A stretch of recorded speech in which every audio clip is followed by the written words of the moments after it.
Small businesses account for more than 99% of all business in the United States and create hundreds of thousands of new jobs each year. So what does that mean? For starters, it means that small businesses drive the U.S. economy, and it also means that small business owners have a voice. But how can you use that voice to affect positive change for your business? We'll address that question on today's show.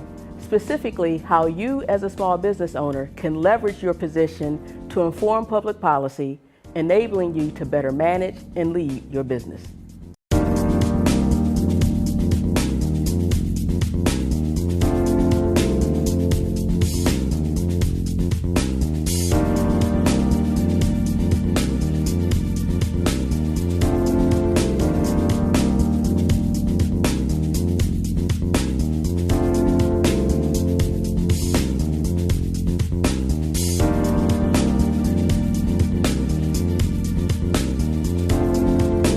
Welcome to C-Suite on Your Street, a show where we talk about what you need to know to start, run, and grow your small business. I'm LaTaunya Howard, your host and a fellow small business owner of Howard Corporate Center right here in the city of Laurel. On this program, we speak with entrepreneurs and experts on a wide range of business topics. Our goal, to share resources, tips, and tricks to help you operate and think like a CEO, wherever you are on your entrepreneurial journey. Today's guest is Davion Percy, Senior Government Relations Consultant with the law firm of Alexander & Cleaver, PA. Mr. Percy has been actively involved in public policy making for more than a decade and leverages his expertise to empower businesses. Today, Mr. Percy will share his insights on the importance of using your power as a small business owner to shape public policy and ensure that your voice is heard. Mr. Percy, welcome to the show. Thank you. Glad to be here. It's a pleasure to have you here, and this conversation today is so timely, given that we've just completed another election cycle at many levels of government, and the new Maryland General Assembly session is going to be starting in just a couple of weeks or so. So again, very timely, and I think it's going to be a very fruitful discussion. Why don't we start first, though, with you telling us a little bit about yourself, your background, and what led you to your current role with Alexander & Cleaver? Yeah, sure. So I grew up in the D.C. area. I was born in D.C. Grew up in Prince George's County, attended Prince George's County schools, and I developed an interest for politics really in 7th grade. Funny story, my 7th grade social studies teacher was talking about teaching us about the 3 branches of government. And I really couldn't understand what she was trying to explain. It didn't make sense to me. You know, I wondered, how could we get anything done with these 3 branches of government, oversight and checks and balances. But I'm a very visual and hands-on learner. Mm-hmm. So at one point during the class, she opened up this chart, and it had the 3 branches of government and showed the arrows going back and forth and the checks and balances, system of checks and balances that we operate under here in the United States. And that's when I was fascinated. It was the most beautiful chaos I had ever seen. And I've always been interested in organizational charts and graphs and things like that. So I began studying different types of government and how they operate. And that's how my interest in politics started. Okay, awesome. And as a teacher myself, I'm glad that, you know, the different types of learning modalities that we provide can spark interest in a student and just leads to a successful career like you've had. So teachers, never underestimate the power of your lessons. That's one takeaway from what you just said. So you have worked in Prince George's County for many years as well, right? At both the executive and legislative branches, is that correct? Yes, that's correct. For about 10 years, I worked in Prince George's County government, 5 years in the executive branch, and the last 5 of that 10 years I worked in the legislative branch, where I served as chief of staff to a council member, Councilmember Karen Tolles, one of the outgoing council members in Prince George's. Okay, very good. And how did that lead to your role currently with Alexander & Cleaver as a senior government relations consultant? That's an interesting story as well. A good friend of mine who worked in county government as well, we worked together for 10 of his 20 or so years that he worked in county. He served under County Executive Rashawn Baker as one of his advisors. And while he was serving as one of his advisors, we worked closely together when I was working for the county council. So at some point he left to join Alexander & Cleaver as a consultant, and we kept in contact then. We worked together on some projects on clients that he represented. And then a couple years into that, He, back in 2016, I believe it was, he received a job offer to become Vice President of Government Affairs for MGM National Harbor, Kerry Watson. And when he received that offer, he called me and he told me that he was looking to turn in his resignation, and he wanted to refer me to take his place at the firm. So he put my name in, and I interviewed, as well as a couple of other folks interviewed, and I made the cut. Okay, very So there I am. good. And you've been with the firm how long now? About 3 years now. Okay, awesome. And I'm sure you've been involved in all different types of projects and have seen different types of legislation, and that 7th grade chart that you saw has come to play many times over. So I'm very much looking forward to seeing how it all kind of ties together with what you're doing now. Sure. So again, so what we're talking about today is the voice that small business owners have, and how that can influence public policy and how they can get more involved in the process. Because I believe personally that if you just sit on the sidelines just waiting for things to happen and just react to whatever decisions are made, then you're starting off at a loss. And even though your voice may not necessarily predict or dictate what the outcome is, you have to make your voice heard. And what you do in particular helps small business owners do that. So let's start off with why business owners should care about what you as a senior government relations professional do. Why should we care? Well, first of all, business owners should care about all regulations that govern how we operate in not Prince George's, I was going to say Prince George's County, but the state of Maryland. And in order to do that, it's important that we keep track of legislation. Right. What I do on behalf of business owners is I'm that person on the ground, whether it's in Annapolis or before the county council, Prince George's, Montgomery, or any of the counties or local jurisdictions throughout the state, or even in the District of Columbia. So while business owners are doing what they do best, running those small businesses that they worked hard to get off the ground, and they want to expand maybe even into a large business at some point, I'm doing what I do best, and I'm monitoring those regulations. And if there's anything that comes up that could impact your business, whether in a positive way or a negative way, it's my job to let you know and to help guide you through that process and ensuring that your voice as a business owner is heard. Absolutely. And like we've talked about before, many of these large businesses like the Facebooks and the Amazons and the Googles, they may very well have a dedicated team of people in-house that monitors regulations, but oftentimes small business owners don't have the resources to do that.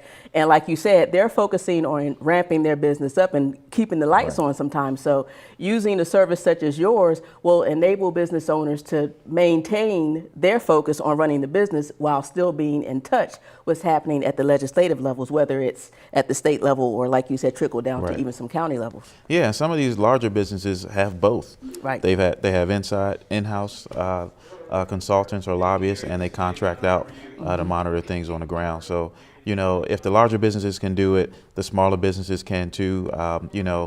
Many of us say that, you know, small business and nonprofits are the engine to our economy. I know in the state of Maryland, we rely heavily on our small businesses. It really fuels our economy, and we rely heavily on our nonprofits as well. Right, absolutely. And like I said before, you know, the timing is really ripe right now. Not only have we had a completion of an election cycle, not only at the congressional levels, but the state level. Prince George's County, of course, has a new county executive. And all of this may change perceptions or perspectives on certain types of issues that directly impact small business owners. So I think this is a very timely discussion. And even though the Maryland General Assembly is going to be starting its new session, as I mentioned before, in just a few weeks, you work with your clients all year round, right? Not just during the session. Is that right? Or is there a certain time of year that you work more with your clients than not? No, you're exactly right. We work with our clients all year round. One of the things that we do at the end of session is we immediately begin to review what we did well, areas that we can improve, and we put together what's called an interim plan. So we call the 9-month period between sessions here in Maryland, we call it the interim period. So we put together a plan, and immediately from the end of April on up to the next January, just before session starts, we are working with our clients to get their legislative agenda in place, to make sure that they meet with folks, the elected officials that they need to meet with, do the research that we need to do, and to help prepare them. Also, we spend a lot of time on the local government level. So when we're not in session, focusing on state state legislative issues. We're monitoring what's happening at the county levels and the municipal levels, and we're advocating on behalf of our clients there as well. Okay, very good, very good. And you know, I think to more directly answer the business why small business owners should care, it's one, not only they have a voice, they are the engine that drive the economy. Right. Small business owners, small businesses create hundreds of thousands of jobs collectively each year in this country. But it also will help you to manage your business better because you're staying ahead of the trends. You're in the know on what's Right. happening at these legislative levels that are impacting your business, and you can be proactive instead of reactive. Exactly. Yeah. And it's very important. I mean, one thing that I always advise my clients, and it's a very important rule of politics, you want to make friends before you need them. So, you know, if the first time you're interacting with an elected official, it's when a regulation is about to be changed that could negatively affect your business. Most of the time you're already behind the 8 ball, because these decisions have already been discussed. Some of the decisions have already been made, and everything else is just a formality. Yeah, absolutely. Excellent point. Why don't you give us some examples, if you can, of recent legislation coming out, the most recent or perhaps prior sessions that impact small business owners? Yeah, so one significant piece of legislation is the paid sick leave bill. It was introduced in the 2017 legislative session, passed at that time. It was later vetoed by the governor, and the veto was overridden in the 2018 legislative session. And the paid sick leave bill in general, it requires businesses over 15 or more employees to provide paid sick leave benefits. One of the things that we did, I represent the Prince George's Chamber of Commerce, so that's a network of small businesses in Prince George's County. One of the things that we did on behalf of the chamber is we brought them to the table, and we were able to get some amendments in, make some changes to the legislation so that the bill could be more acceptable to small businesses. There were some things in the bill that could have, in the original state, that could have caused unintended consequences, negative consequences to those businesses. We were able to identify that and come up with a strategy so that the businesses that I represented had a seat at the table and were able to negotiate certain things into the legislation that would be more pro-business than the original piece of legislation was. Okay, excellent. And there was also the minimum wage bill, right, that was recently discussed. So the minimum wage bill, which is commonly known as the Fight for 15, the goal there is to mandate a $15 minimum wage throughout the state of Maryland. The intent behind it is for there to be a set minimum wage throughout the entire state. We have some counties that have their own minimum wage, which can cause a challenge for businesses depending on what county your employees are working in. You have to pay them, you know, one rate compared to the other. That bill got a lot of traction last year, and it did not pass the General Assembly, so it hadn't become law. And we know for a fact that bill will be coming back in the upcoming legislative session. Okay. All right. Very good. Very important information. I have to look up these bills and make sure I know what the impact on my business is going to be. So now that we understand why small business owners should care about the work that you do, and you did a very good job of illustrating why they should care, let's talk about specifically how you help small business owners in your role. And there are really two paths that you offer: a procurement support path and then a legislative support path. Why don't you tell us very briefly about the procurement support path? Yeah, so in addition to the legislative, procurement work is very important to what we do as well. Part of what we do as consultants on the procurement side is we get as much intel as we can about procurement coming out, procurement or RFPs coming out in the future in different governments, state and local. And we also merge the two a little bit.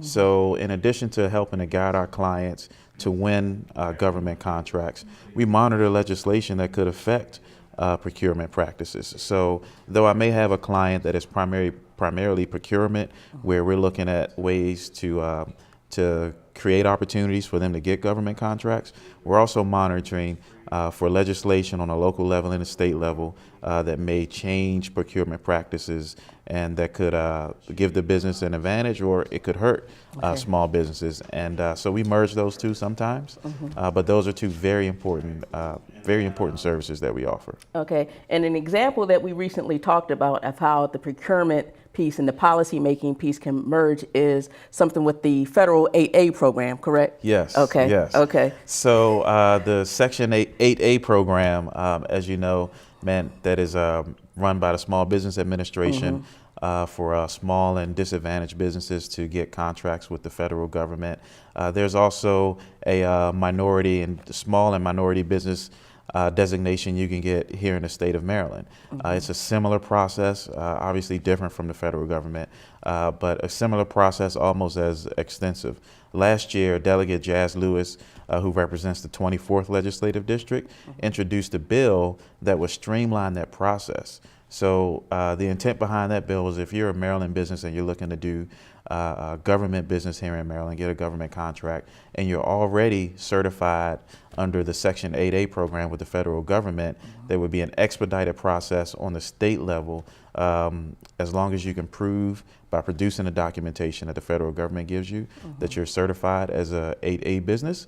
The process will be streamlined at the state level. So my client supported that bill as well, and we pushed to try to get that bill out. It didn't make it, and most bills don't pass on the first try. It takes a couple years to get them through, but that bill is going to be introduced again this year, and we're looking for businesses to support that effort as well. Okay, very good. All right, so let's talk a little bit more about the legislative support piece. Again, we've talked about this a little bit when we were discussing why small business owners should care, but let's talk about specifically how, from the legislative perspective, you help small businesses have that seat at the table and their voice be heard. Well, one thing that I mentioned earlier was that, as small business owners, running business is what you do best, right?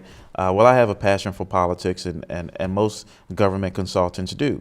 And politics is what we do best. So, there are ways that we can, number one, educate businesses on how to engage their elected officials, help them to get into the rooms that they need to be in, to talk to the right people, help them to be a part of the process. Maybe the legislature is going to create a work group to study, certain small business issues. Well, we can help to ensure that, your small business or a representative of your community, your industry is a participant in the work group. Different things like that. And we also monitor legislation. We review it with our clients. We go over it. We explain it at a level that everyone can understand.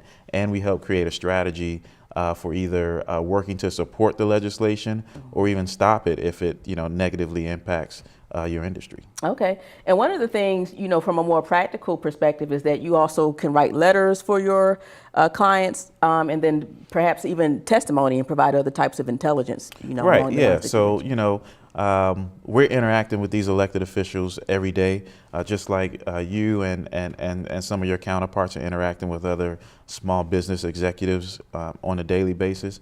We interact with elected officials and the decision makers every day. We've built relationships. Right. And part of what you're doing when you bring on a consultant, a government relations consultant, is you have now expanded your network to the amount of relationships that consultant has as well. So we can make sure that you're at the table during the committee meetings, the committee hearings, help you draft that testimony, guide you on what the testimony should be like.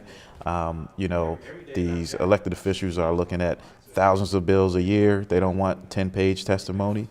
So we can help guide to make sure that you make the right points in a very succinct way and prepare you for that written and a verbal testimony, as well as make sure that you build those relationships that we have too, so that you can interact with those folks, so that when you go to the committee hearing and you're sitting at the table and you're testifying either in support or in opposition of the bill, the people sitting around at your senators and your delegates that are members of that committee, they know who you are because we've helped you build that relationship, which also helps you as a small business owner build credibility. Absolutely, absolutely. And, like I said earlier, I think one of the many points of value that a service such as yours has is that it enables the business owners to be forward thinking, Right. and therefore they can be proactive instead of reactive to different types of policies that affect their business. Right, especially if you're in a highly regulated industry, whether it's energy or security or something like that. It's very important that you have someone, if you can't do it yourself, monitoring legislation. All too often, laws are changed and businesses are affected and negatively impacted after the fact, and they weren't able to be at the table. But if we're monitoring that legislation, we're monitoring the changes, we can anticipate the changes before they happen and hopefully stop them or have a seat at the table. There's a saying, if you're not at the table, you're on the menu. Exactly. And we don't want any small businesses in Maryland to be on the menu.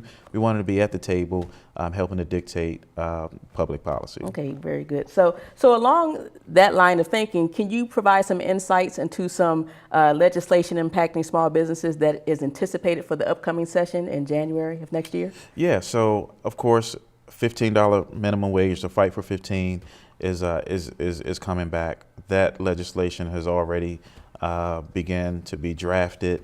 Many public officials have, during that campaign in the recent election, said that they're going to introduce a bill or support a bill for $15 minimum wage. So we want to monitor for that and give businesses the opportunity to have some impact there. And then there's also discussion about predictive scheduling or restrictive scheduling. That will most likely affect the food service industry and the retail industry and those types of industries. And what that does is it requires businesses to release a schedule within a 2-week time frame or something like that. And there's some restrictions on changing the schedule and calling people in at the last minute or calling or having people go home. Like in the restaurant industry, you may think that this Friday night would be a big night, but there's a big concert or something going on and no one's going to restaurants, and so you reduce your staff. Or you may think that Wednesday is going to be a slow night, and for whatever reason, your business gets overwhelmed, so you try to call your staff in. It's certainly beneficial to the employee, but on behalf of the businesses that I represent, we want to make sure that if that legislation is introduced, or even the $15 minimum wage, that it's more business friendly by the time the final product comes out. Okay, awesome. So as we begin to wrap up our discussion, what we always like to do on this show is provide at least three practical action items that our viewers can take today to implement what we discussed. And one of the things that we talked about, first of all, is that if a viewer or small business is interested in learning more about your company or just government consultants in general, they can start by doing either a very quick Google search or contact the ethics department or visit the Maryland Ethics website just to learn more about government consultants. So you can Google, lobbying firms or government relations firms. You can go to the ethics website, which is ethics.maryland.gov, and you can look on the ethics website. Everything we do is publicly reportable. Okay. It's required because of the state's ethics laws. So all of my clients are on that website. You can see who these consultants represent and what companies they represent. And, of course, you can always go to specific, law firms or lobbying firms' websites as well. Okay, awesome. Another action item that you recommend is that small businesses reach out to other small businesses and see to what extent, if at all, they use government consultants or perhaps even partner with them. Right. So, like I said, this is largely a relationship business, and word of mouth is the best form of advertisement. I'm sure all the small business owners out there know that and support that. So reaching out to other businesses to see how they've used consultants, which law firms or lobbying firms or consultants they prefer, as well as forming a coalition. If your small business is just getting off the ground and you don't have the capital to employ a firm to represent you, you can look at other businesses in your industry that have mutual interests and maybe form a coalition to engage a consultant as well. But yes, certainly talk to your fellow small business members in your community. Okay. And then the last one is to simply get engaged in the process. You know, reach out to your elected officials, attend these hearings as they begin to get scheduled now for the upcoming session. Yeah, and it's very important. You know, the best way, above all, whether you can afford a lobbyist or a consultant or not, or an attorney, if you don't have enough capital, or you don't even want to make the investment right now, you know, these hearings are open to the public. Generally, in Annapolis, most of the committee hearings occur around 1 o'clock, Tuesday, Wednesday, Thursday. They ramp up as you get more into session. The floor sessions, you can walk in and sit in a gallery and actually watch your elected officials vote. And those things make a difference. When they see members of the community, residents and small business owners in the audience, it ensures another level of accountability.